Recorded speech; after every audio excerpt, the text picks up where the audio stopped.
Loving, loving Sai Ram, Brother Anil Chandramani, the Sri Sathya Sai Global Council of Trinidad and Tobago lovingly welcomes you to the series Awake, Unite and Inspire.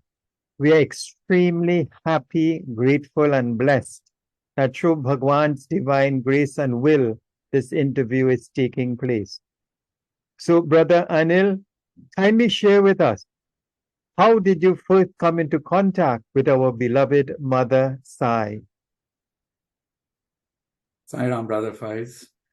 Thank you very much for setting up this incredible opportunity for us to share some stories. So I'm delighted to be here, and may Swami bless us and guide us through this interview process and allow us to share his views and his guidance to everybody. So, Brother Faiz, you asked when did I first get to meet Swami? My father was in the government service. He had gone to Bangalore for an official meeting. And, you know, I grew up in northern India in a place called Patna. And actually there for many, many years, even after we got to know Swami, he was not very well known. Very few people knew about Swami. But anyway, my father had gone to Bangalore, and one of his colleagues said that he is going to see Sathya Sai Baba, and would my father want to come along? And my father said, okay. He had not heard of Sai Baba, but he went along. And Swami gave him an interview that first day itself, along with the colleagues with whom he went. And he came back. My father came back. In those days, there were not many, this I'm talking about 1975. There were not many books in those days. One of the few books was Hislop's book.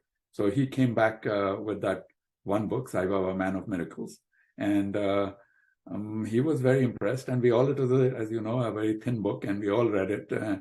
And within a few months, we started bhajans in our home.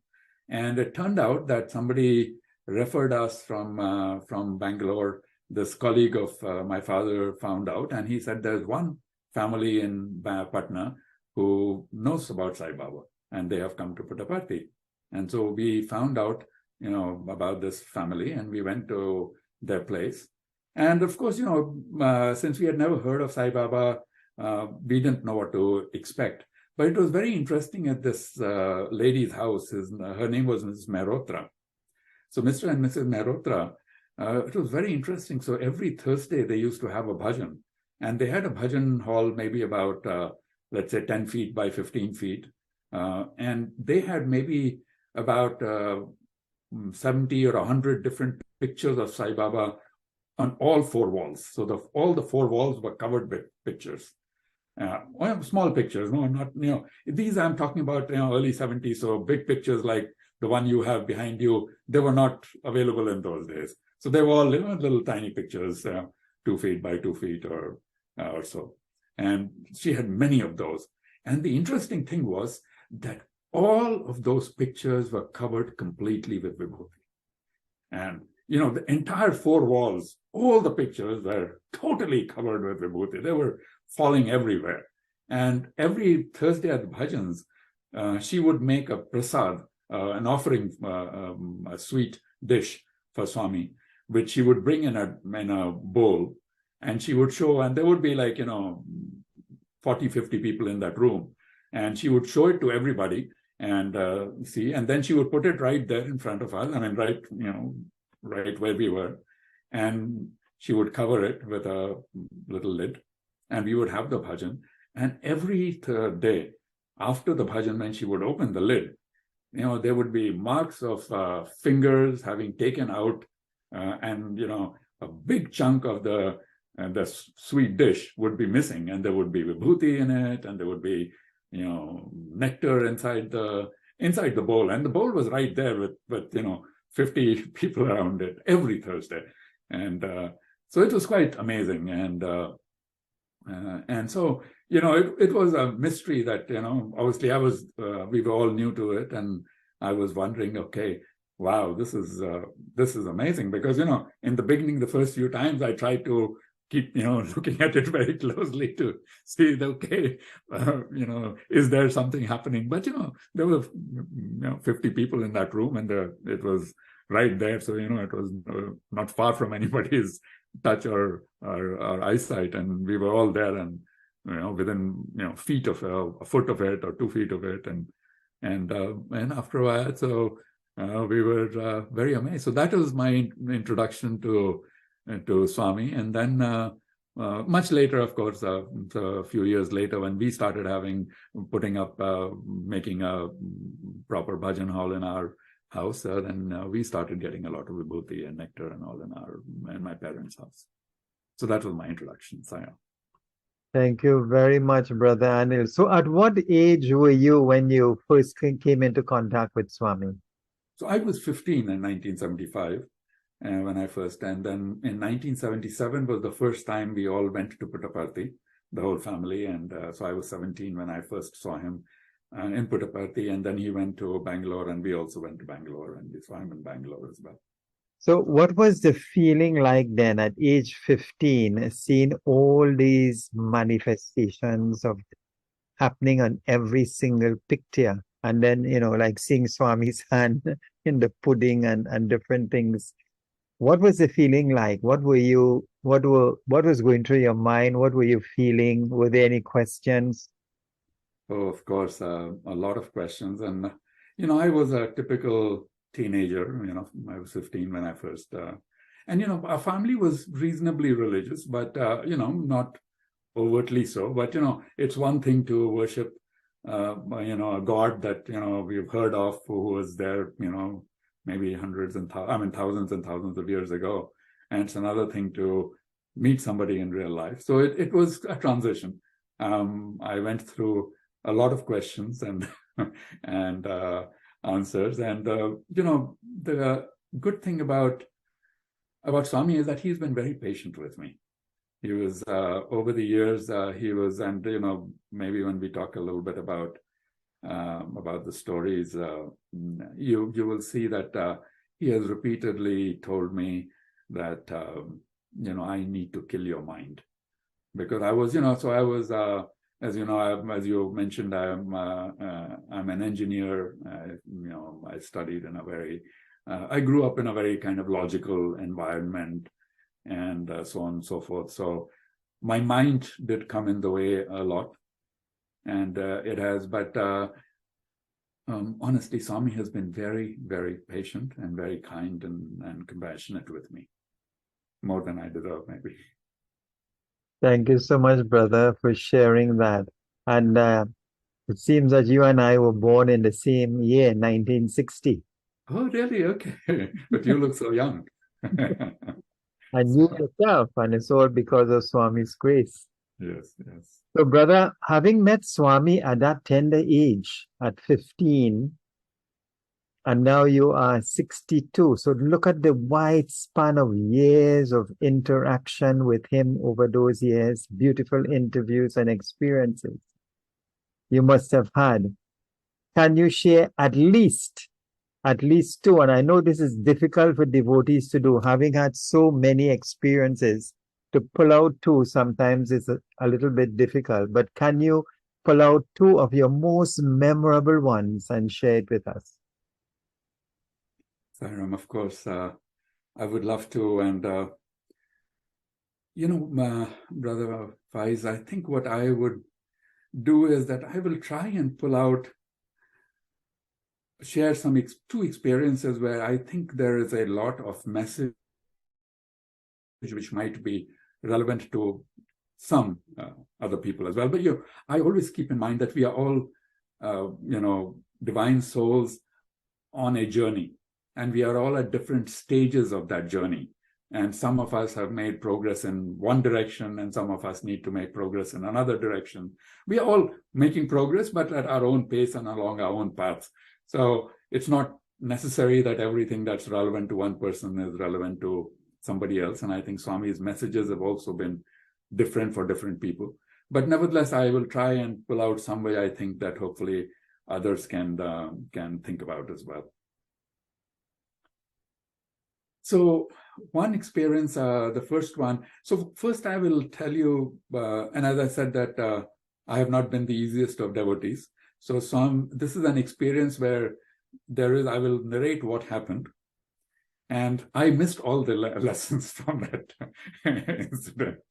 And then Swami came back at later times and explained to me the significance of what he did.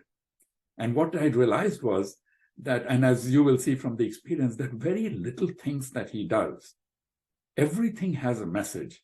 It's not just coincidence that, okay, he did this or he did that, or he could have done this or he could have done that. It's not, in my experience, it's not like that. It's that everything that he picks, the way he does it, what he does, is not just that, he could have, worn yellow and he wore red or whatever. But everything that he does has a message and a meaning. And of course, as I said that, I missed all the messages the first time. It's not always easy to get the messages, but one must, if one, I think, thinks about it, if one gives it from the inside of one's heart, one thinks about it, then one gets it. So let me tell you. So the first message, I think, is about the mind. And I think I've been very conscious about it, and Swami made me conscious by telling me often that he needed to kill my mind.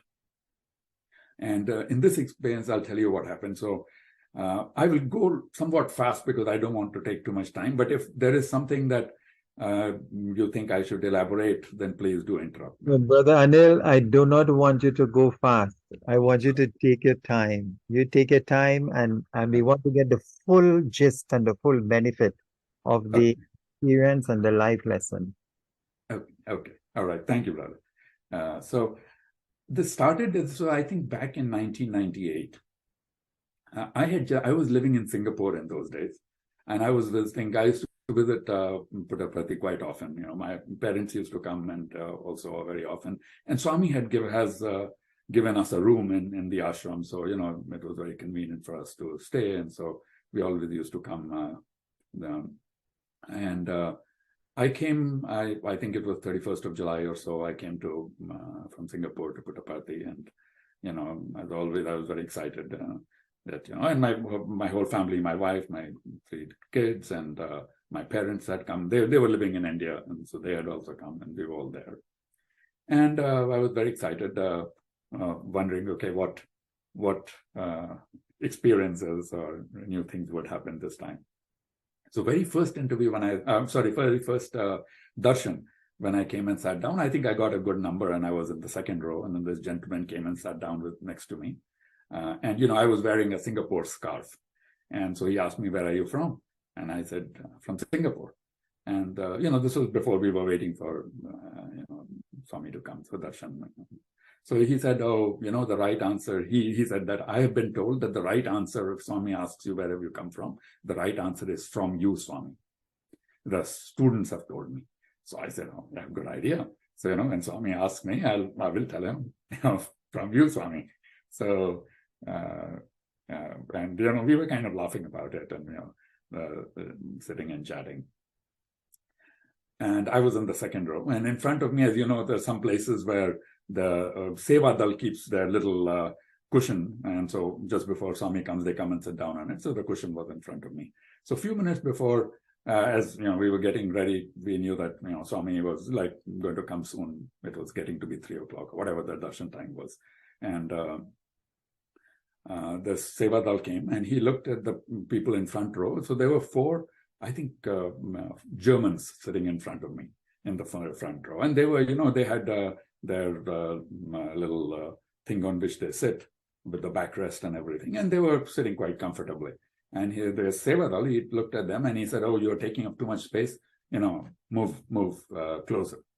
So those guys said, why? What's your problem? And we are comfortable. Everything is now over. The gates are closed. The hall was full. And this was 98, so the hall used to get full very quickly. So what's going to happen now? But the Seva Dal, for whatever reason, he insisted, no, you've got to move. And so they had a little bit of an argument. And he said that, no, if you don't move, then I'm going to call and ask you to leave. So anyway, so very reluctantly, these people moved. and close to, move, kind of squished together a little bit. So there was a little bit of space. And so he looked at me, the Sevadal, and he says, you come in front. So I was happily moved in front. But when I moved in front, the German sitting next to me, he says, what is this problem? What would have happened if Swami if you had stayed in the second row? So I told him, look, it's not that I wanted to go, but, he has made the space, and what's the point in arguing? And and I told him that Swami is going to be here in a few minutes. So let's not argue, because Swami won't come with us if there's so much negativity here. And so, we let, and sure enough, within 1 or 2 minutes, the music started, and, Swami was coming, and we were all, of course, we just had all of this chaos over there. So I was trying to calm myself down and try to, close my eyes and meditate, and then look at Swami and meditate.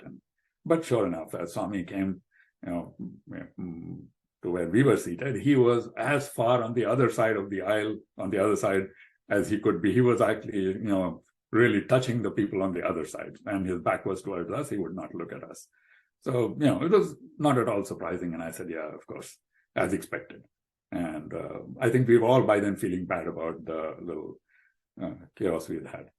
But as he crossed the 4 Germans, and then he came in front of me, suddenly, as he does like a ballet dancer, he pivoted on his feet, turned around, looked at me and said, where have you come from? And I was so shocked because, it happened so suddenly. And I said, Singapore, Swami. And he said, from where? I said, Singapore. And, I had a little letter in my hand. And so I was, in the meantime, trying to reach out. And he, without moving, he reached out, bent forward, and I bent out, and he took the letter. And as he was taking the letter for a 3rd time, he said, what did you say? And I said, from Singapore. And he said, oh, okay. And he turned around, and then he went off. And as soon as he left, instantly I remembered that just a while ago I was saying that when Swami asks, where have you come from? I will say that I'll come from you. And then so of course, Swami went, and a few minutes later, the gentleman who had told me about it, he was now sitting behind me. He tapped me on my back, and he said, you should have said, I've come from you, Swami. And that's why he asked you 3 times. And I said, yeah, I know. Because I was trying to, thinking that I can fool Swami by saying something that I did not believe in my heart or understand. I was just trying to give a smart aleck answer. And so Swami instantly told me that, you can't do that. That, what comes out from your heart is what comes out. When he asked, I said, from Singapore. So that was one incident. And then for the next, so this was on the 31st of July or 1st of August. And for the next 15 days that I was supposed to be there, Swami ignored me completely. Now, normally I expect him that, there'll be something, some interaction, some vibhuti, some, talk, at least he'll talk to me, whatever. Absolutely nothing. He, would not talk to me. He would not look at me. He didn't give me a vibhuti, no interview. There was nothing. He completely and totally ignored me. And, I went through many stages of this. So, first few days, I was, praying a lot and meditating and telling Swami in my mind that, I'll be very good. If you, give me an interview, I will, try and control my anger. I will, do this and I'll do that. So I'm trying to make a deal with Swami that, you give me an interview, I'll be a better person. So after a while, a few days, that didn't happen. Then I thought I'd throw a little tantrum. So in my mind, I threw a tantrum saying, Swami, you're ignoring me. What is this? And, you can't do this. You please, that's, I threw a tantrum. That didn't make any difference. It completely kind of continued to ignore me. Then, I got upset, all internally, right? In my mind. So I went through all these stages and trying to, convince him to give me an interview. I got angry with him. Well, Swami, you don't care for me. You don't like me. What have I done? Please tell me, So, and begging, pleading, and nothing happened. Well, so for 15 straight days, he completely ignored me. And to the extent that finally what happened was that I had completely given up. I had said, okay, nothing is going to happen on this, this trip. I don't know what's going on, but finally I kind of mentally started to accept that, okay, it was okay, that, he's not going to do anything and it's fine. No problem. As it happened that on the 15th of August, I was supposed to go back. But that day, a cousin of mine came to Puttaparthi from Delhi. And we were, and when this particular cousin comes, always Swami gives them an interview, gives them a cousin and his wife. So always give them. So we thought that, okay, maybe, tomorrow something will happen. And so even though, I was kind of, I already had a car booked to take me to Bangalore, my father convinced me to stay on, and I stayed on for one more day. And sure enough, the next day also there was, a little bit of drama that Swami created. It was not quite relevant, but, he did. So there was a lot of drama in this whole thing. But basically what happened was that, we were told that, Mr. Chakravarti would go and bring my cousin and us to the darshan. And Mr. Chakravarti, so we were all waiting outside while the darshan started, the music started, Swami came in, and we were still waiting for Mr. Chakravarti to come. And then Mr. Chakravarti came and he said, let's go. And, I asked him that, are we going to go? The darshan has already started. And he said, yeah, Swami has said to bring you in now. And so as it happened, we cut across and we entered Sai Kulwant Hall while Swami was walking for the darshan. And so it was, strange that this group of us were cutting through the darshan while darshan was going on. And even Swami stopped and was looking, saying, oh, I was looking at Swami saying, you must be thinking what's going on. These people, while darshan is going on, these people are cutting across. But, whatever. I mean, we were told that's what we had to do. So we cut across, and everybody, the whole cycle, one thought looking thing, what's wrong with these guys? Why are they coming in now? I mean, you could have come 5 minutes earlier, you could have come 5 minutes later, but why now, right when Swami is there? So anyway, so I was again kind of a little upset about the whole thing, saying, this is a very strange thing to do. But anyway, so he took us to the veranda and we seated down, and he seated everybody in front of the interview room. And of course, at the last minute, it turned out that there was just enough space for everybody except me. And I was kind of Mr. Chakravarti was placing me the last, and he said, oh, now there's no place. So come, we'll move you. And he moved me on the veranda, but towards the middle of the veranda. And so again, I told myself, okay. So the story continues that, all this while, 15 days, Swami has ignored me. And today too, everybody else gets placed right in front of the interview room door. And I get pushed out to the middle of the veranda. And but by then I had come to expect it. And I said, so I was kind of amused more than anything else. So by then, I was really accepting of the whole thing. And I said, yeah, okay, get it, Swami. I understand. So you don't want to talk to me. So I'll get lifted out. But fine, no problem. So I was not upset. I was not angry or anything. And then Swami came, and I saw that he created vibhuti for the other people in my group. He gave them vibhuti. Then he started coming down the veranda.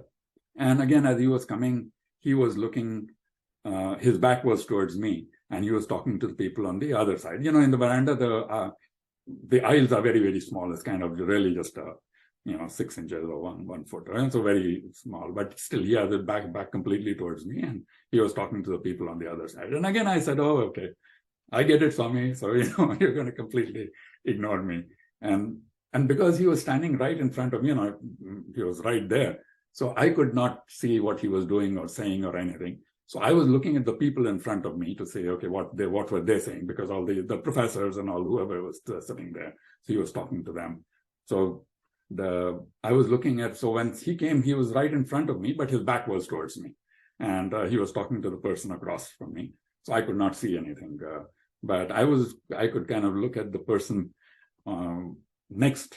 And I said, okay, next Swami is going to talk to him. And I was looking at that person because I couldn't see Swami. So I was looking at that person. I was wondering, okay, what is he going to say or ask? Because everybody was saying something to Swami. And this gentleman was also looking up to Swami. And I was looking at this gentleman for no other reason to do. And as I was looking at it, I realized that this gentleman was now started looking at me. So I was looking at him and he was looking at me. And And there was something had changed suddenly, and I suddenly realized that actually Swami in the meantime had turned around and he was now looking at me and he was asking a bunch of questions. And he said, "Oh, you're here. When did you come? Are you with those people? What do you want from me?" And he asked all of and I was kind of still distracted. I thought he was talking to the other side. So it took me a little while to realize that actually Swami was looking at me and talking to me. And so I looked up, and of course, he was right there, his face was right there. And I looked up, and I tried to replay these questions that he had asked already, which I had kind of heard, but not realized that they were directed at me. So I was saying, "Oh, what do you mean am I already there?" So I was trying to answer all the questions. So his first question was, "Oh, you are here?" So I mean, what's the answer to that? "Yes, Swami, I'm here." So I was wondering, what does that mean? You're here. And then, so when did you come? So I was saying, "Okay, when did I come?" And by then, I was getting confused, saying, "When did I come? I have no idea." And so then he said, "Why are you with those people?" I said, yeah, I think he's talking about them. So yeah, I'm with them. "And what do you want from me?" And I had no idea. So all of these questions and the answers were running in my mind, and I was silent. My mind was frozen. I did not know what to say, because the first question I had no answer. "Are you here? When did you come?" I didn't remember. So I was all completely confused and looking at Swami, and then I realized in my mind that when Swami asked something, people reply immediately, and here was the Lord of the universe asking me some questions, and I was not answering, and I was just looking at him, and I was silent, and everybody was looking at me, saying that, "Okay, what is this guy doing? He's not saying anything." And I was completely frozen. And in my mind, I remember feeling that, I got to answer these questions. He is waiting for an answer. He's standing there looking at me, and I am not answering. I was completely frozen, like, deer in the headlights. I was just frozen. I said, "Okay, what do you want?" And at that moment, I almost felt like I was, disembodied, and I was looking at myself. So I was like, watching this whole thing from outside, and I heard myself say, and I really did not, it was not my mind, because my mind was completely, in a state of flux, not knowing what to say. And I heard myself say, "Just your love, Swami, just to be at your lotus feet forever." And so I I said that, and then I remember thinking myself, "Oh, did I really say that?" And then I saw Swami's face becoming very kind of dark and angry. And I said, "Oops, I think I'm in trouble. I think I've said something which I shouldn't have said."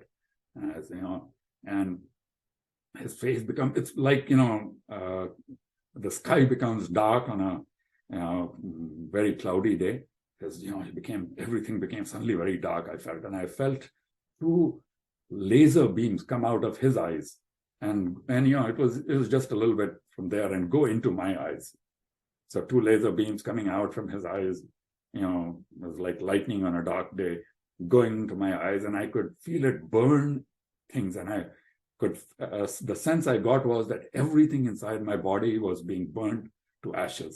And I felt like I was like a thin balloon, just the outside, and inside was just air. And suddenly there was all that, my brains, my body, my bones, my, blood, and everything had all become a little lump of ash at the bottom of the balloon.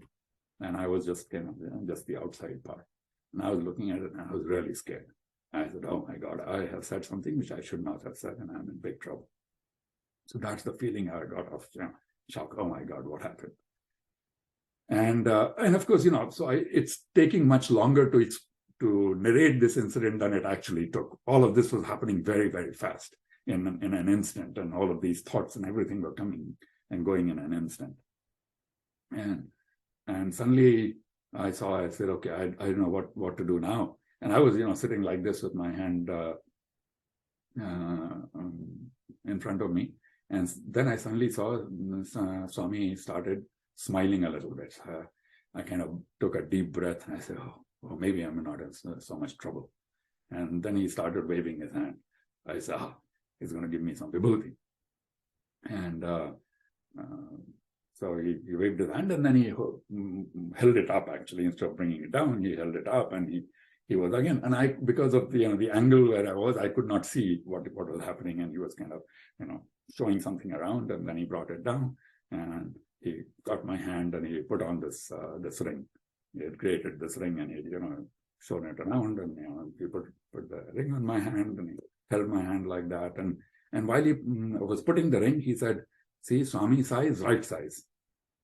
And then he said, I have it written here, but then he said, no changing, no cutting, no twisting, no going to jeweler. Swami size, right size. So, all of that, again, he said it very quickly. No changing, no cutting, no twisting, no changing, Swami size, right size. And of course, I was, again, I didn't know what to think, and all of this was happening too fast. And as he looked at me, and he, patted me on my head, and I said, "Swami, can I take Pad Namaskar?" And he laughed, and he said, "Yes, of course." And then I took Pad Namaskar, and then he walked on. And so at that point, my whole focus became on the ring. And I completely kind of forgot all of this other thing that he said. And that's why I said that I missed all the lessons. So it was a big thing, for me personally, that he'd given that ring. And so I took that, and, I forgot everything else, and I was very happy, and so on and so forth. So that was the incident that happened. And Swami went on. But a few months later, I was very upset with Swami, very upset about something that was happening in my life, and extremely upset. I was back in Singapore, and I was, really very, very upset. And I said, "Swami, that, you're not helping me. You can't, what are you doing? You can't let this happen. Please help me." And, I was praying. I used to do a lot of meditation in those days. So I was meditating. And in the meditation, as I was kind of really desperately talking to Swami, saying, "You got to help me," Swami came in my meditation, and he said that, "Oh, when I asked you, what do you want from me? You said, oh, I just love Swami, just to be at your lotus feet. Now you want me to solve this problem, solve that problem." So he said, "Swami, I know that's what I asked, but does that mean that you're never going to solve any of my problems?" So he said, "No, problems are there. You've got to face them. I didn't create problems for you. You create your own problems, and I will help you get through them. But you didn't ask me to solve problems, and I won't solve any of your problems." So he said, so I said, "Then should I have asked you to solve my problem instead of saying that I want to be at your lotus feet? I just want your love, Swami." So Swami said, "Yeah, I know. That's what you would have asked. That's why I had to kill your mind. Your mind is always getting in the way." And then he said that, I had to create all of this drama so that, your mind would be out of the way. Otherwise, that's what you would have asked me. So I got the mind out of the way so that what you asked is what you really, your heart really wanted, without your mind interfering. So this has been a refrain for me. And a couple of other times he said the same thing, that I find that my mind gets in the way of what my heart really wants. So deep down, I think we all have our heart and our consciousness, and there are certain things that we want, our consciousness wants. But for the short term, sometimes in the world, we get too taken up with today's little things, and we say, "Oh, can I get a, Swami, can I get a good seat in the, if you're going to someplace and you need a seat, good, can I get a good seat?" So we start asking for really petty things, and we focus on the petty things. And it's, I think, very important for us to somehow separate out the petty stuff from the important stuff, and to realize that it's okay. There's nothing wrong in asking Swami for the petty stuff, but that should not be our main focus. That we have to somehow realize that those petty things might happen, might not happen, doesn't matter. What is more important is that we understand what are the important things and what is it that we focus on. So that is one of the things that I have in my life. And again, this is something that he reinforced with some other experiences, but also that one is that don't let your mind get in the way. So that was one of the first things that he taught. Second thing that was related to this was, once again, I was again on the same incident where a few days later, I was very, very upset. And I said that you are not going to change anything for me. And he came again, and this time it was in a dream. And he said that, remember, when I put the ring on your finger, I told you Swami size, right size. But I also said, no going to jeweler, no cutting, no twisting, no changing. If this ring was the correct size, why would I say that? And it was true that a few days later, I mean, of course, the next day after he gave me the ring, I realized that the ring was a little bit loose and it was not the right size. And yet Swami had said, Swami size, right size. And so I kind of had left it at that. I had not thought about all these other things that he had said. In the dream, he asked me, do you know if it is the right size? Why did I say no cutting, no twisting, no changing, no going to jeweler? If it is the right size, why would you need to do that? So I was kind of taken aback completely. I had not thought of that at all. I said, why exactly? I mean, he's first saying right size. He supposed in the beginning and the end, he said, Swami size, right size. Yet in the middle of that, he said, no going to jeweler, no cutting, no twisting, no changing. So he knew that it was not the right size and that I might be tempted to go and get the size changed. And yet he said it's the right size. So in this dream, I remember saying, I was being completely shocked. And I said, no, Swami, I didn't understand that. In fact, I hadn't even thought of it, come to think of it. And he said, I said it because what is happening in your life, no matter how bad or how wrong it seems to you, it is the right thing for you. So I want you to stay with it.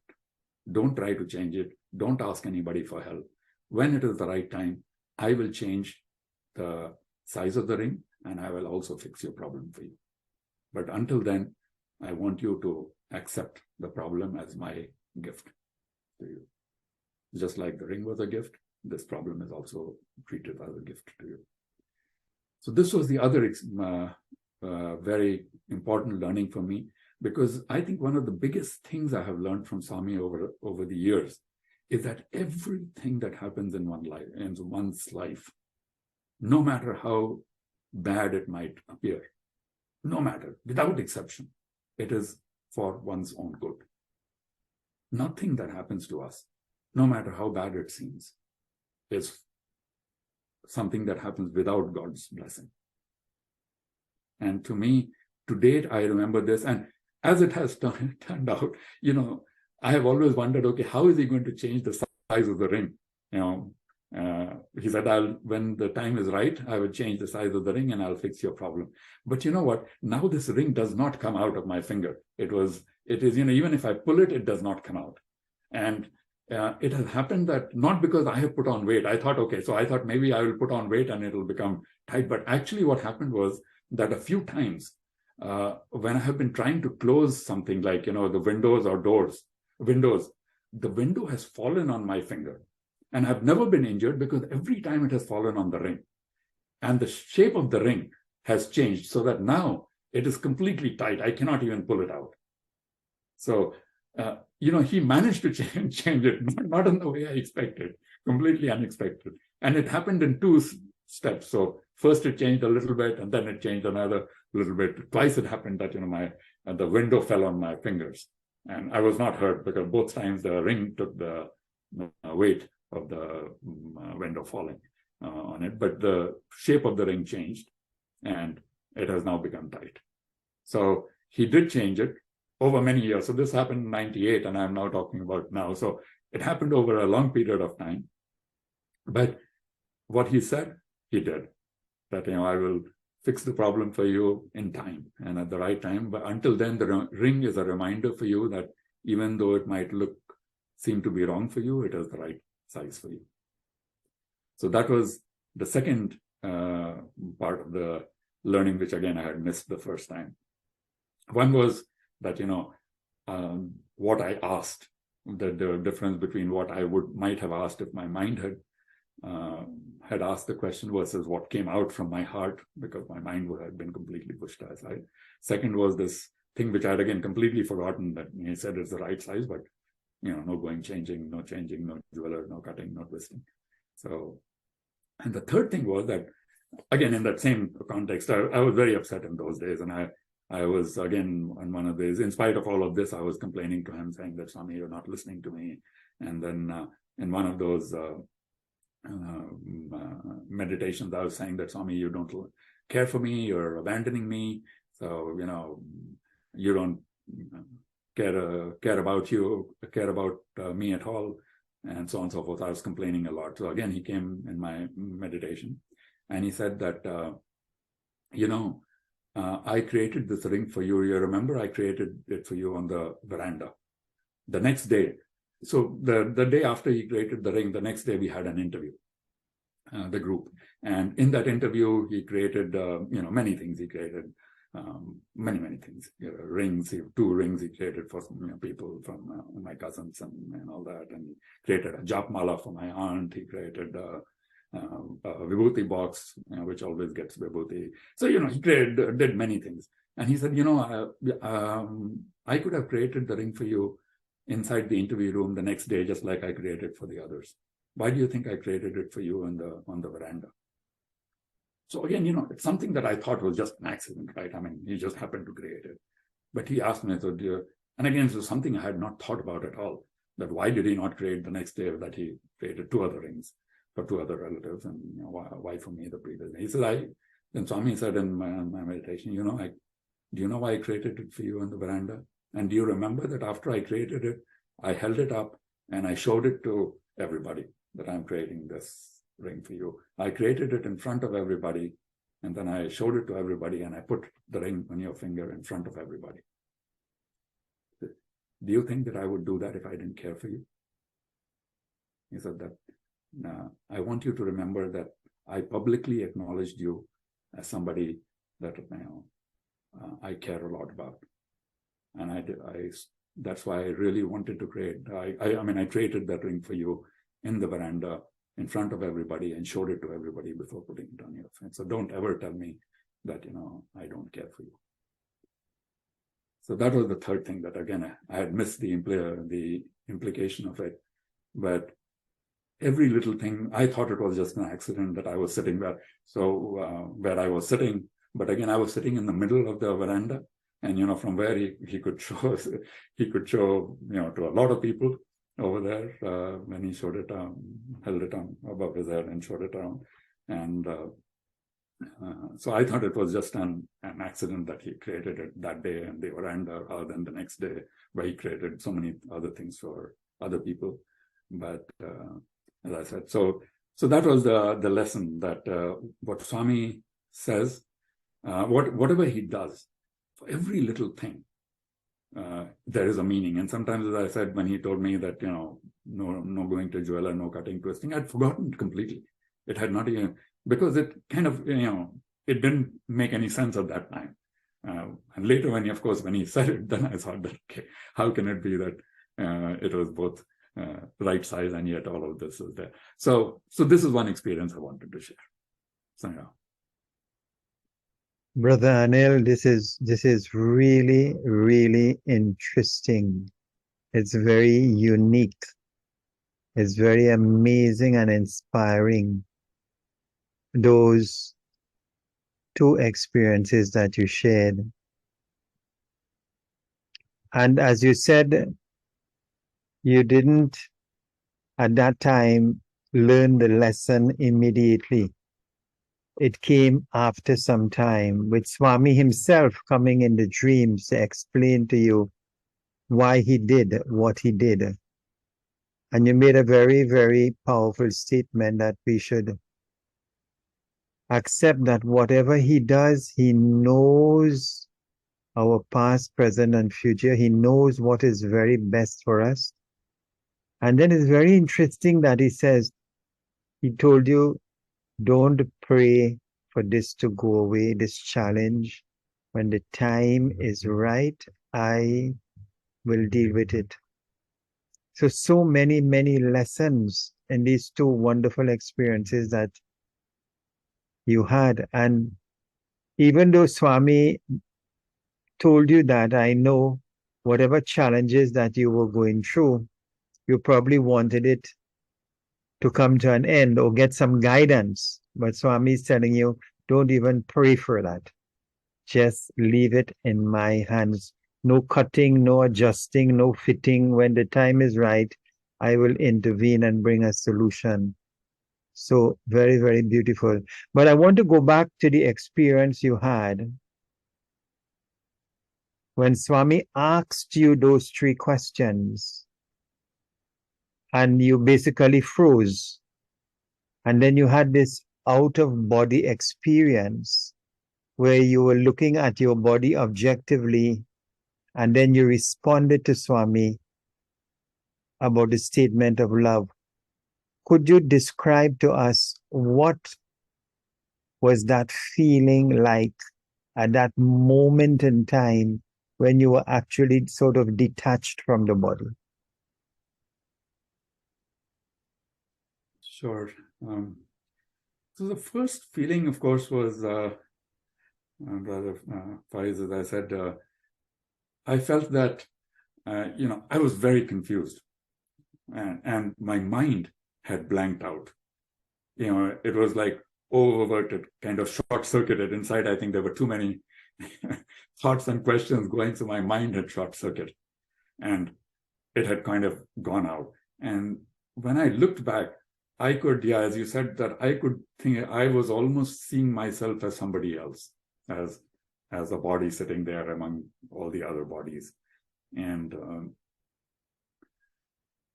when I saw there was those beams of light, and they were like, little laser beams coming out of his eyes, because it happened almost immediately after that.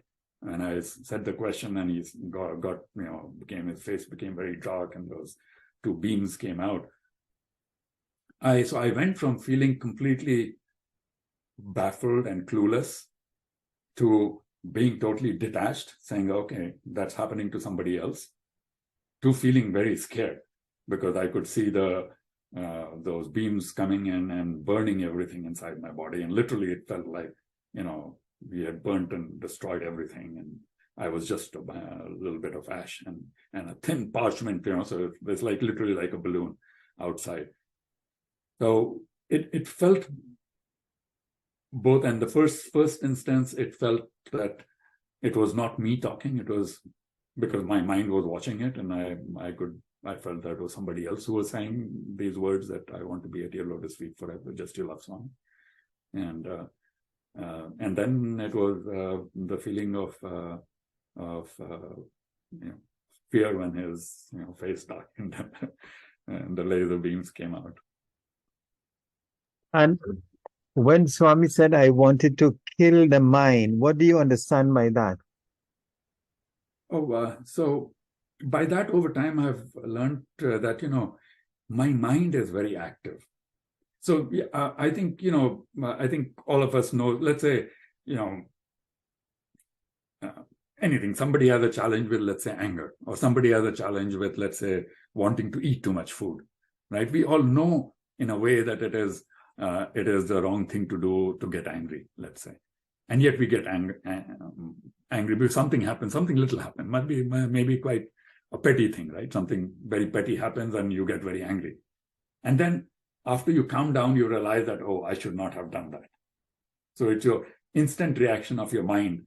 And sometimes you're angry with somebody you love very much, right? Let's say a child, my daughter, I love her very much. And yet she does something very silly. No reason for me to get angry. And yet I get angry, right? So it's your mind getting angry, because obviously in my heart, I'm not angry with my daughter. In my heart, I really love her. There's unconditionally and totally. So there's no question. But the anger is from my mind. So I have realized that a lot of things that I think at the mental level.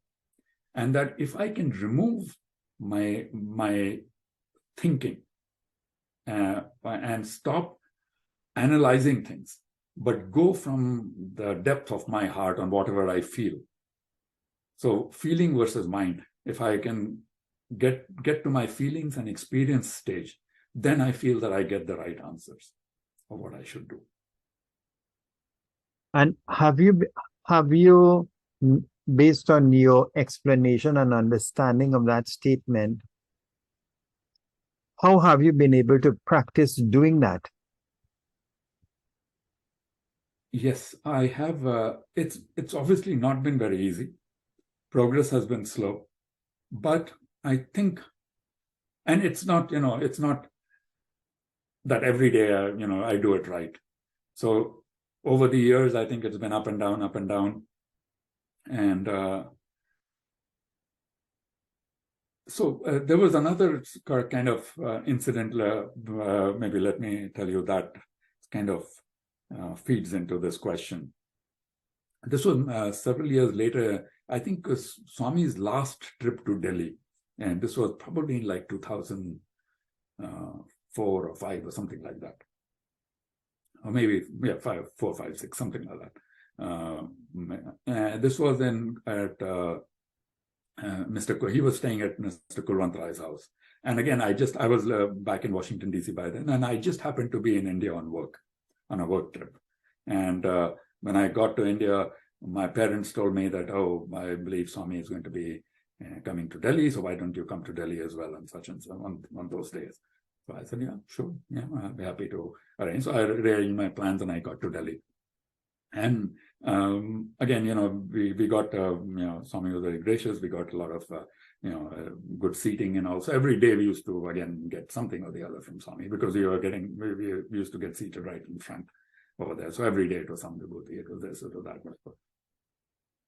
So Swami had given me a lot of attention in those days. And he was there, I think, for like 3 or 4 days. So maybe like, 6 or 7 darshans. And he was leaving on a Sunday. So that Saturday evening, again, we were sitting right in front and there were a whole, a group of us, me and some family members. And we were, again, sitting right in front. And Swami came by and he stopped and he spoke to my cousin who was sitting just across the aisle from me. And he said something to my cousin and he started talking to my cousin. And you know what happened? I don't know what happened to me, but suddenly the thought as Swami was speaking to him, in my mind came the thought, oh, Swami is speaking to him. He should speak to me too. Just pure ego, right? So just the ego came up instantly. Again, all of these, it takes much longer to say than it is happening because it's happening in a split second, right? Swami speaking to him and I'm just one step away from that. So Swami said a few words to him and then he took a step and he is in front of me. So in an instant, I really didn't even have time to process my thing, but the thought came that, he's speaking to him, so he should speak to me too. And so I stood up on my knees. I was standing there and I stood up on my knees. And so Swami looked at me and said, what? And, and I didn't know what to say, but, I stood up as if I had something to say. And I just said, your blessing, Swami. And he says, yes, yes. My blessing is always with you. And he walked on. And as soon as he went off, I immediately felt so bad. I felt so silly. I said, this is childish. I mean, I should not have been thinking like that. I should not be behaving like that. It is really crazy behavior. And I was so upset with myself for having behaved like that. And so this was the Saturday evening. The Sunday morning was the last darshan, and then he was going back. So I went back and, so I was staying, since I was on an official business, I was staying in a hotel and my parents were staying somewhere else. So normally I would, get up in the, since I had a car, office car, I would pick them up and then we would come together. But that day, next morning, Sunday morning, I woke up very late. And as I woke up very late, I said, oops, I'm going to be late today. And then the thought came to me that, look, I behaved so badly. So obviously Swami does not, it's right that he doesn't want to see me today. I'll probably be late. So I called my parents and I told them that, look, I'll be late. You please go ahead. So they went off. And as it is, by the time I got ready and went down and, reached, it was the last darshan, it was a Sunday. So the place was, Mr. Kulwant Rai's house was completely full, packed. And, people was, sitting out on the road. So by the time I got there, it was very late. And even though I had a special pass, the guy at the gate looked at me and he said, where are you going to go with this pass? Because there's just no way to enter. The place where you're supposed to sit is like way inside and there's no way to go anywhere. So I said, yeah, okay, fine. And by then again, I said, yeah, so I understand. I behaved so stupidly yesterday, so now Swami is punishing me. And I said, okay, fine, I'll sit wherever. And so right near the road, just inside the gate, the guy said, you sit down over here. I said, okay, no problem. I deserve it. So today I won't even get a darshan from Swami. Because, he's like way, way inside. It's like, if you think about it in Prashanti Nilayam, like I used to sit, let's say, on the veranda every day, the equivalent of the veranda in Kulwantarai's house. But that day, let's say I'm sitting at the bus station, which is across from Ganesh Gate, so I was like way out over there. So I knew that, okay, today I won't even get any. And I sat there and I just closed my eyes and where I was seated, again, they seated many people. So there were like 5-6 rows of people in front of me. Then the music started and of course, for a long time, I could not see Swami. And I said, normally he'll go around over there. It's like, going around inside Kulwant Hall itself. There are enough people there to see. And he won't even come out this side. But the music went on. After a while, I saw him. In the far distance, I could see him. So I said, oh, wow, he's come out this side a little bit towards the outside today. And so I said, okay, well, at least very compassionate of him that he is letting me have a darshan at least, even though it's from far. And he kept on there and kept on there. And slowly I realized that actually he was coming closer and closer. And each time I was saying, oh my God, wow, thank you, Swami. Thank you for giving me darshan, even though I don't deserve it. I know I don't deserve it, but thank you for giving it to me. And so he kept coming. And soon I realized that he was actually walking along the aisle, in front of me. So, but there were like, 5-6 rows of people in front of me, but there was a little pathway there and he was walking along that. And, there, because of nobody expected, so the aisles were very small. So people were mobbing him everywhere. There were, people were standing up and, there were not enough sevadals. So he was kind of being mobbed, but he kept walking and through that thing for a long time. It took him a long time to and then he was, lo and behold, he was actually in that aisle and he was in front of me. And I said, okay, wow. But I said, okay, today Sunday is the last darshan. So he's come and, he's, very nice of him to give darshan to everybody. And then he came and stopped in front of me, right directly opposite me. But there were a lot of people in front between me and him. And he was there. And again, people were standing all around him and mobbing him, touching him, giving him letters, whatever, all of that. After a while, people calmed down. Sevadal came and they seated. And then I realized that he was actually, he was saying something and he was doing this. And then the people in front of me started getting up. The Sevadal started telling those people. And I was sitting my back was against a wall. So there was nowhere to go. It was, like a big wall. The house, some house. And so he actually moved. And so all the people in front of me got up and they created a little path. And then Swami came straight at me. And I was sitting like this. So he came and he held my hand. And he said, why do you punish yourself like this? I never punish you. I only love you. And I could not believe it. So I was first of all, so two things. One, I could not believe that he was coming. And secondly, I was completely convinced that I did not deserve to see him today. So even though he came to me, I did not get up. I did not move. I just sat there. And all in my mind, all I was kept saying was, I don't deserve your darshan. I don't deserve your darshan.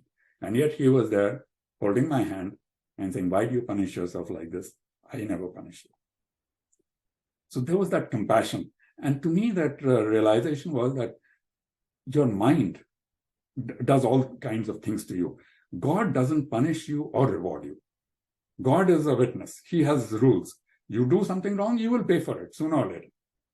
But it's not that God is punishing you. Nor is God rewarding you. If you do something good, good things will happen. If you do nishkam karma, which is the teaching that, you do things, good things, but without expecting a reward, then you will achieve salvation. You will move. That's the way to end karma. So all of this is the laws. He has made the laws. He doesn't do it himself. He doesn't normally. In exceptional circumstances, he changes the rule. But essentially, he was telling me that, look, I love you. I'm compassionate. I know you did something wrong, and you will pay for it. It's not that you'll get away free. You will pay. But the idea is not the punishment. The idea is improvement. Focus on improving. You must always try. So it's not so when you do something wrong, the important thing is not how much you punish yourself for doing that wrong thing. The important thing is how much progress you make in terms of improving yourself. What has happened in the past, you will pay for it. But that is the past. Don't worry about it. Worry about how to make yourself a better person going forward. So that is what I try to focus on. I know that I am not perfect, not nowhere near being perfect. I know that I have a lot of things to improve. But my focus is always, I always think of that time, Swami telling me, why do you punish yourself? I never punish you. I only love you. So I always think of that and I say, I need to focus on making myself a better person. I need to focus on improving myself. So the focus is always not on punishing, but on improving, on learning. So, yeah. Brother Anil, this is so interesting. So would you say then that before I ask this question, in the interview the day after Swami gave you the ring, he materialized other items and gave to other devotees. And then he asked you, why do you think I gave you the ring outside and not inside? And he told you it's because I wanted people to know that I did it because I care for you. And then subsequently he said, why do you punish yourself? I only love you. I don't punish you. So would you say then that was a program within yourself? Because in some of the statements you've made, it appears to be like you considered yourself not worthy enough to receive God's grace or gifts or blessings. And Swami was basically teaching you by saying, why do you punish yourself? Because if you're feeling unworthy and you feel that you've done something wrong, you want to punish yourself because you felt you've done something against his commands or teachings. And Swami was really in telling you that I don't punish you, I love you. The lessons, as you said, was that if you do good, you're going to reap good. If you do bad, you're going to reap bad. God doesn't get involved. So you needed to remove that program within yourself of being unworthy and then look at it from a different perspective now. Absolutely. That I need to improve whenever I make a mistake rather than call it punishment, call it improvement. Because I remember in an interview with Geeta Mohan Ram, so he told her, he said, I don't mind if you make a mistake, but if you go on making the same mistakes all the time, then the problem arises. Yeah. So we all make mistakes, but when we learn from the mistakes and we improve and get better, yes, then it is for our benefit. But when you go back and make the same mistakes over and over and over again, how do you expect to get God's grace? How do you expect to improve? Very true. So many things have come out of this wonderful sharing. And if Brother Faiz, if I could add one more thing, what you said is absolutely true. And the other thing is that when we think ourselves as bad people, then that itself becomes, in my view, it's my belief that itself becomes an obstacle in improvement. Whereas I think what Swami wants us to realize is that we are all God like him. We are all divine beings, but we do wrong things. So if you think of yourself, or I think if anybody, any of us, if we think of ourselves as divine beings, as Swami himself, but we are doing some wrong things, then it becomes, in my view, easier to fix the mistakes. Rather than if you think of yourself, oh, I am an evil person, or I'm a bad person, or I'm an unworthy person. If you start thinking of yourself like that, then that itself can become an obstacle in the path of improvement. And it's also a form of ego, in the sense that you feel that you're not deserving. Mm-hmm. The opposite of that is that sometimes we feel that we are higher than others in terms of the experiences that we experience. So it is the ego taking different forms. And we have to be mindful and aware and conscious of it, because we have to use we have to use the ego with vivek and discrimination to uplift us and not to pull us down. So I think in that experience, Swami was actually showing you that, teaching you that lesson, that don't look at this as punishment. I love you, I care for you, but you need to look at it as an opportunity to learn from that mistake and then improve, as you said. Use it to try not to make that same mistake again, make greater effort, have greater tenacity, greater courage and strength, so that I don't commit the same error again and again. That way you can win his grace.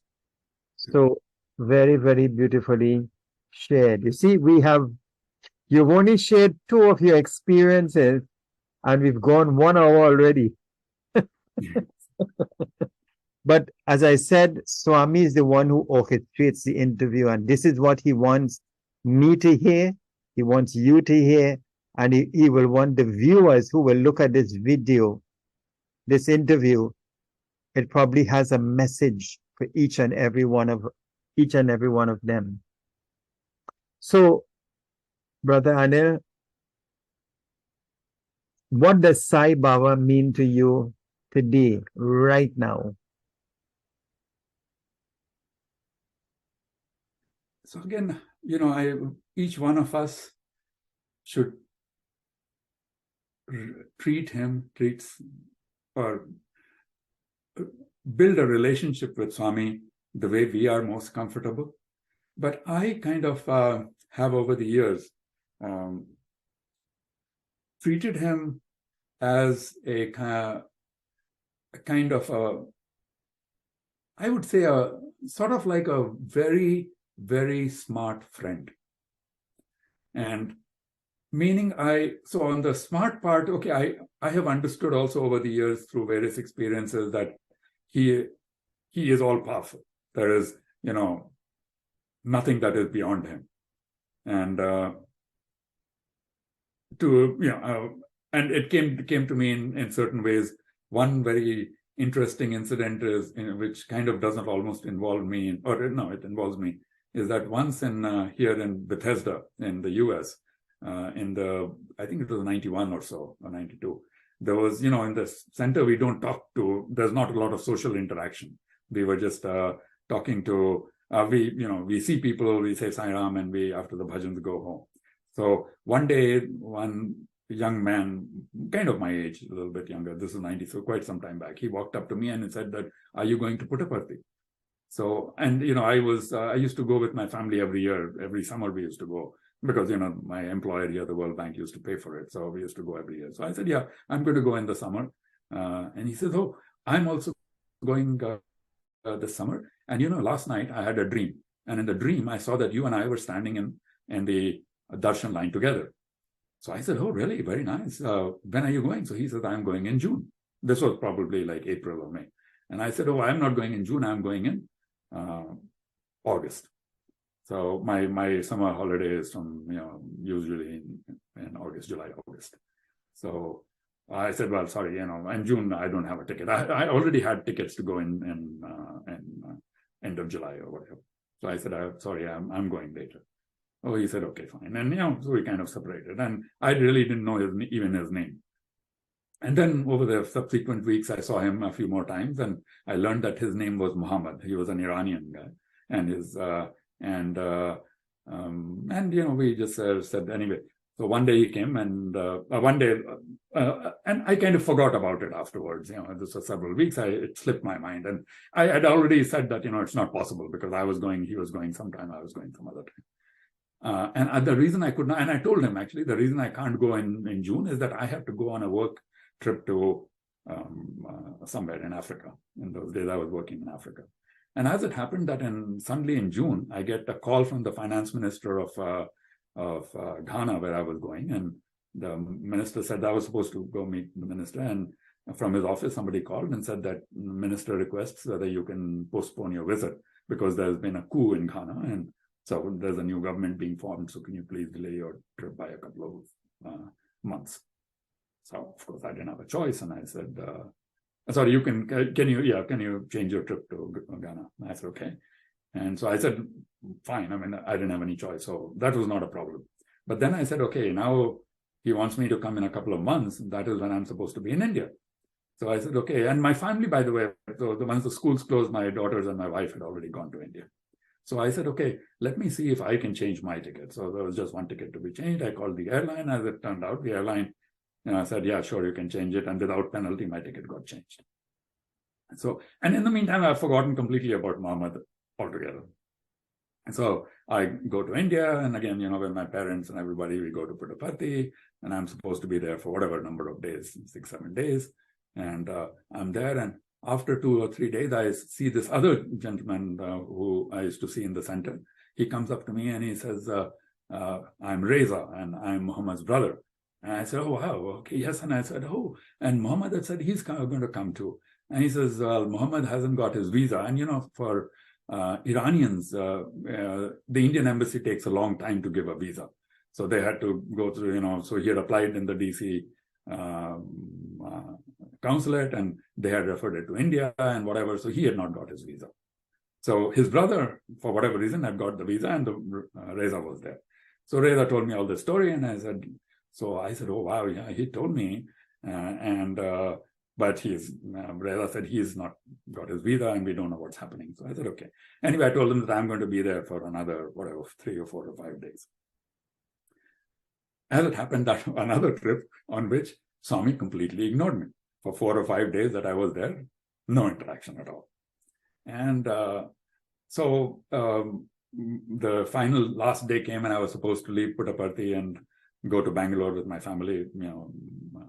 We had booked a cab, and my father said that, "Why don't you stay for, Swami hasn't spoken to you at all. Why don't you stay for one more day?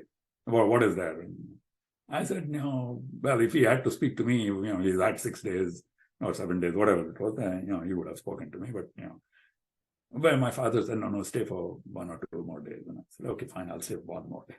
So I stayed for 1 more. I said, "Okay, fine, that gives 2 more darshan, 2 more chances for Swami." So I stayed for 2 more darshans. That evening, again, nothing happened. Swami, no interaction with Swami. I said, "Okay, fine." Next morning was last darshan.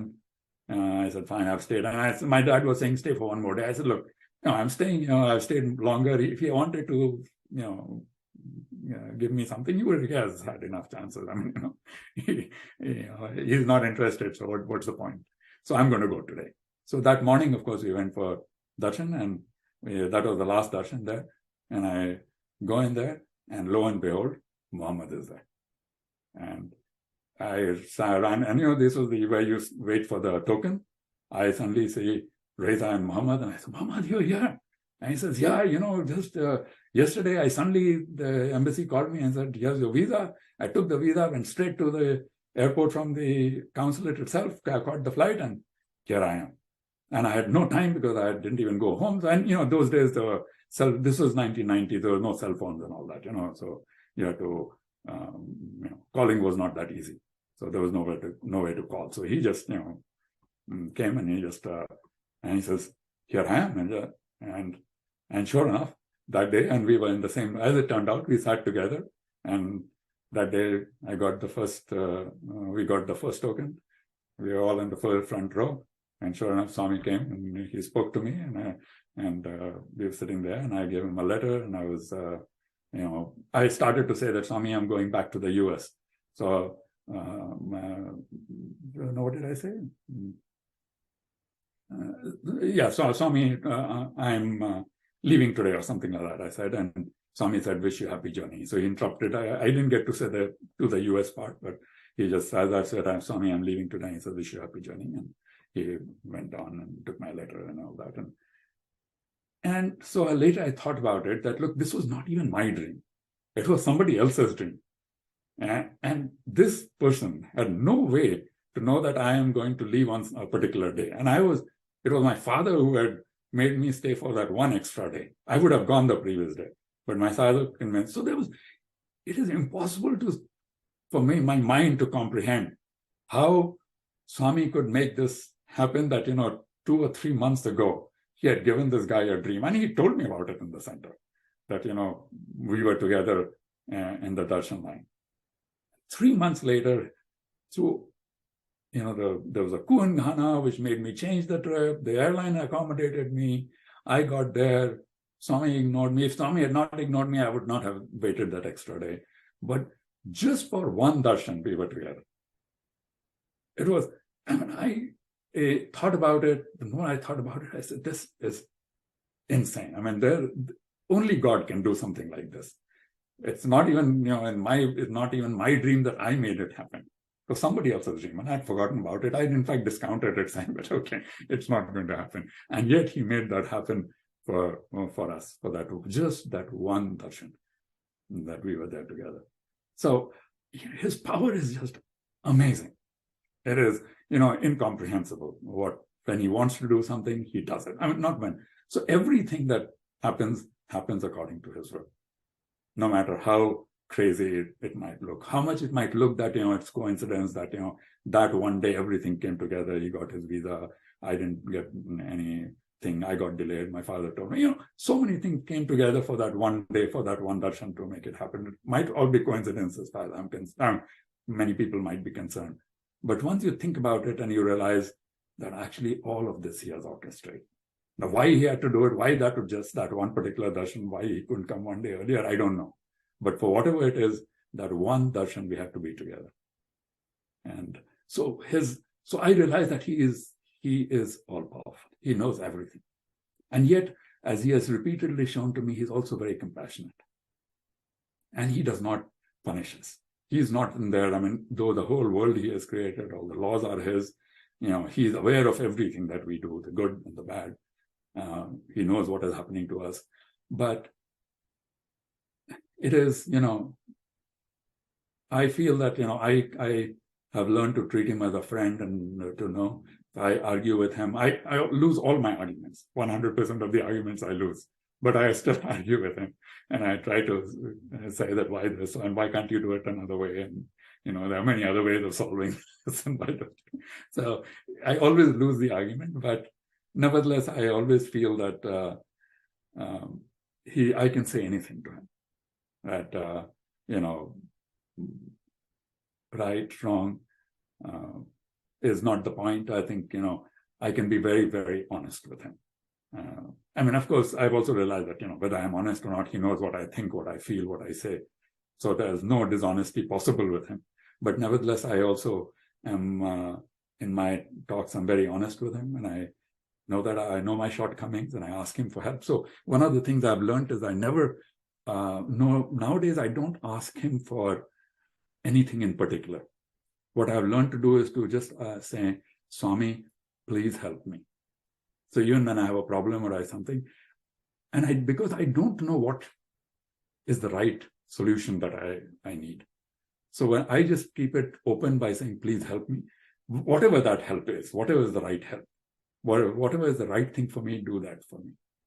And help me understand that that is the right thing. So my prayer of please help me encapsulates all of it. That give me strength, give me understanding, give me wisdom to appreciate what you do, give me the strength to bear what you do, what you give, or whatever is happening to me. So all of that encapsulates in that one prayer saying, please help me. Thank you very much, Brother Anil. So many life lessons learned from your sharing in that particular experience. Wow. It really shows that we, as Swami says, you can benefit from me, but you cannot understand me. Yeah. Because his ways are so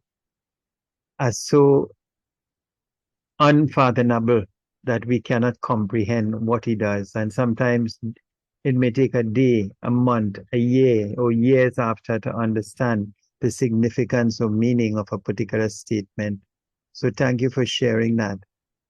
How has practicing the teachings of Sai Baba over the years, and you've come into contact with him since you were 15, how has practicing the teachings of Sai Baba over the years transform and continue to transform your life? You mentioned early in the interview that you did a lot of meditation. But how has that transformation taken place through the practicing of Baba's teachings over this long period of interaction with him? Yes. Again, as I said, that I have a lot of progress to make, a lot of ways to go. But I feel that, yes, I have taken some steps along the journey. And one of the things that I feel that has changed me the most in my life is his teaching, why fear when I am here? Because I realize that everything that happens for my good. Nothing happens that is bad for me. Nothing will happen that is bad for me. So I have learned to be slowly less and less fearful. And I feel that it has given me a lot of confidence to do things or say things which I think is right, even though they appear to be challenging. So, you are a parent, so you would know that. So sometimes, let's say with my daughters, I have said things to them that they don't want to hear. And they are upset and saying, well, why are you saying this? And yet, I think now I have that confidence to be able to, look them in the eye and say that I believe that this is in your best interest. And again, this is about the future we are talking.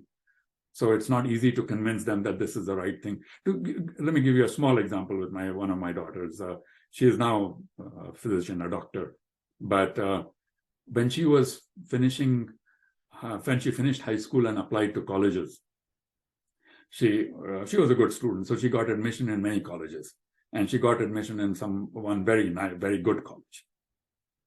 She also got admission in I live in Maryland, so in the University of Maryland at College Park, which is close to my place. But at this UMD, University of Maryland, they gave her a special. So every year, I think they do.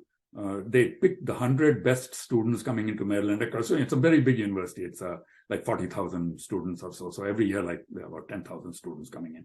They pick the 100 best students and put them in a special program called Gemstones program, for which each student is given a special teacher and they have to do special projects and this and that. And this daughter of mine wanted to be a physician. She wanted to be a doctor. So I told her that, look, being a doctor is not easy, to study a lot and you have to take an exam. So I told her that, look, this other college is a, very good Ivy League college, yes, it's got a lot of good brand name, but, you'll be just one of many students there. And, you will get carried away, this and that. And I suggest that you take this University of Maryland program. Now, I couldn't force her. I mean, she was already 18, and it's in the US, you can't force them. And I said that, and I wasn't talking for, I said, look, this is my recommendation. And, not everybody will agreed with my recommendation. In fact, my wife said, oh, are you picking it because it's less expensive? Because, I live in Maryland, so I get in-state tuition here, much less than, like half the cost of going to this Ivy League college. And I said, no, look, I said, look, she's my daughter. It's got nothing to do with money. I'm giving her the advice that I think it is the right thing for me to do. And my daughter was not happy. She wanted to go to this brand name college. And, so there was a lot of crying, and, my wife was not happy, and this and that. And yet I said that, look, this is what I think is right for you, because here this will, keep you focused, this special program. They will make sure that you get the right, and I was told that, for example, if she wants to go in for medicine, then they will specially prepare her for it. So you will have a better chance of getting into medicine here than over there, because otherwise you go into college, you get caught up with many things. And so that confidence to be able to tell her to not do what kind of was everybody else would have done, take these brand name Ivy League colleges, and it's about the future. Nobody knows for sure, right? I mean, I could not be for 100% confident that if you go to Maryland, you will get medicine. If you go to this other college, you won't get medicine. It was just, but that inner confidence, that fearlessness, that saying, okay, fine, whatever, no matter what people are saying, I am doing it because I think it is the right thing to do. And as it turned out, so there was a lot of drama and this and that, but finally my daughter on her own came in, and I told her that, look, if you will go to whichever college you pick, I will support you. You want to go to the Ivy League? Yes, I will support you fully in that, no problem. She came after several days. She came in and told me that I will accept your advice and I will go to this college. So that is, in a way, I feel that has also come from this fearlessness, where I get this feeling that, look, what I'm doing is the right thing. Whatever has to happen, I know that it will happen. And whether I feel that it is the right thing or the wrong thing, it is, from Swami's perspective, the right thing. So always the right thing will happen, no matter what I want or don't want. So that is, in my view, has been a tremendous change in my way I approach life, that I have, I think, given up a lot of fear.